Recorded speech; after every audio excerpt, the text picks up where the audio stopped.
Shalom shalom groupe bamaso namwe bene data mwese ndabaramukije ndabaha ikaze. Uyu munsi turongeye kugirirwa ubuntu kugira ngo dutangure kwishura ibibazo kubijanye n'abantu benshi bafise ibibazo bitaratorerwa inyishu kubijanye no kubaka, abahukanye, abacikiranye canke abatarahana impeta ariko bakaba bipfuza yuko bokora ibikorwa mw'ishengero canke bakifuza kurangurirwa amabanga canke gukora ibikorwa mw'ishengero ku mugaragaro ata kibazo kihari hagati yabo, bakibona yuko nabo nyene arico kimwe n'abandi bose. Rero ivyo bibazo tuzogerageza kugenda tuvyishura muri iyi ndwi Imana idushoboje. Rero uyu munsi ndagira ngo nkubwire wewe wahukanye canke wagize ikibazo ugasura gutora uyundi mugore wa kabiri, nawe ikibazo kirakuraba. Muri rusangi umukristo wese iki cigisho kiramwerekeye kubera yuko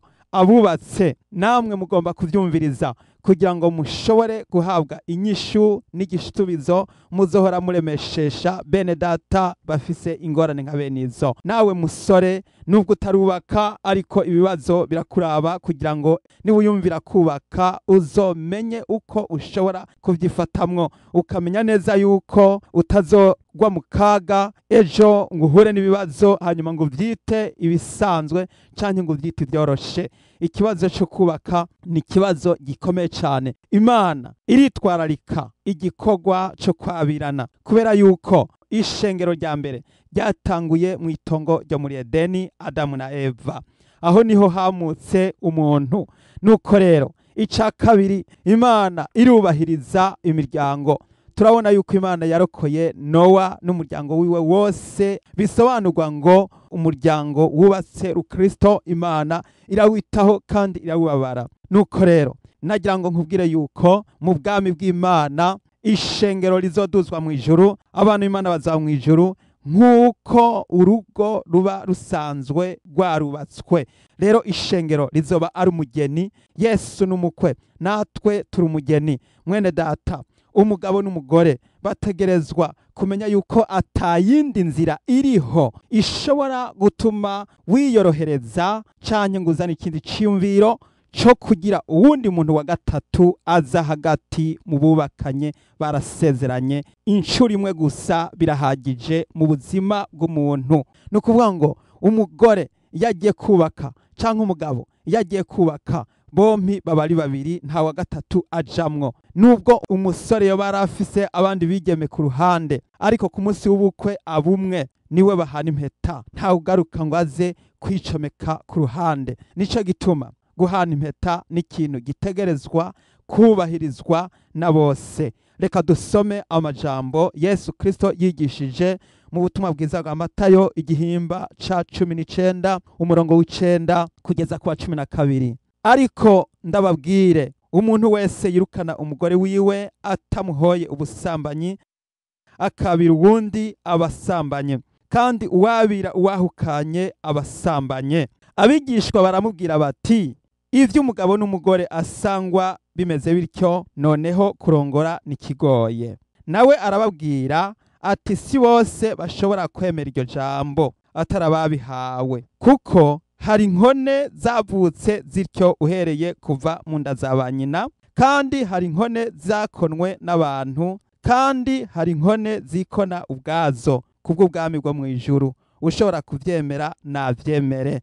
Mwene data, ayo n'amajambo Yesu yishuye. Ijambo rya mbere Yesu Kristo yishuye yaravuze ngo umuntu wese yirukana umugore wiwe atamuhoye ubusambanyi akabira uwundi abasambanye. Aho harimo ibintu bibiri. Ubwa mbere yirukanye umugore, ico ni ca mbere, none ngo yamwirukanye atamuhoye ubusambanyi. Ica kabiri, iyo yabiriye uwundi mugore kandi ngo abasambanye. Nukuvuga ngo iyo urinze wabira uwundi mugore wa kabiri bwitwa ubusambanyi, kuko ubwa mbere wari warasezeranye. Hanyuma iyo urinze guca uja gutora uwundi mugore abasambanye. Nujya mugore iyo umaze kumwirukana, nukuvuga ngo ubwa mbere bwo uramenye isezerano rya mbere, hanyuma rya sezerano rero rya mbere urimenye ico kikubera icaha kubera yuko utangure kuja mu kibazo cyo kumena amasezerano. Ubwo rero iyo uciye wabira ubundi nawe uba usambanye kubera yuko uba usinyuye amasinyatire arimwo amasezerano y'ivyo muba mwarasezeranye, nubwo waba ataruhara wabigizemwo ariko hariho ahantu mwigeze gusezerana. Aha turaza kubonamwo inyishu yerekana ku muntu yipfuza kubaka urugo mu bisanzwe nk'abantu basanzwe bo mw'isi, canke uwipfuza kuzoragwa ubwami bw'Imana. Byose Yesu yagiye avyishura muri aya majambo. Muri ico gihe rero mwene data nahawe kuraba, mbega ushaka kuzomara imyaka isigaye wibereyeho mugabo ukazotabwa mu muriro, canke ushaka kuzomara imyaka isigaye hanyuma ukazobana na Yesu mu bwami bwo mw'ijuru? Byose tubibona muri aya majambo Yesu yishuye abigishwa biwe ngo kandi uwabiri wahukanye abasambanye. Ndagira ngo mbwire wewe wahukanye canke umuntu wese yahukanye hanyuma yaciye agenda gutora umugore agira kabiri, nubwo wamuhoye ubusambanyi, ariko suzuma mbega uwo watoye wamutoye mu buryo bumeze gute?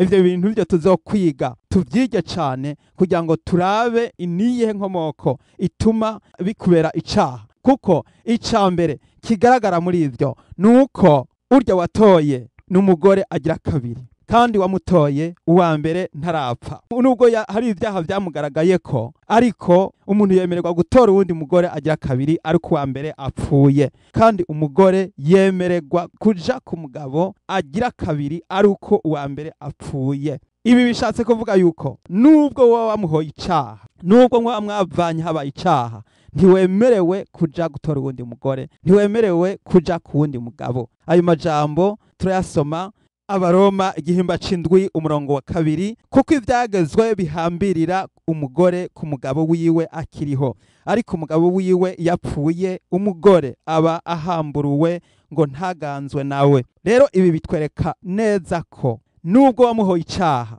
ariko iyo uciuja gutora uwundi mugore canke iyo uciuja kuwundi mugabo kiba icaha, kubera ko uwa mbere ntarapfa, aracahambiriwe kuri wewe. Arico gituma aya majambo Yesu yayishuye ko avuga ati wopfuma wibera inkone nimba wipfuza kuja mu ijuru, ariko nimba wipfuza kunezerwa mu vy'isi aho nahawe.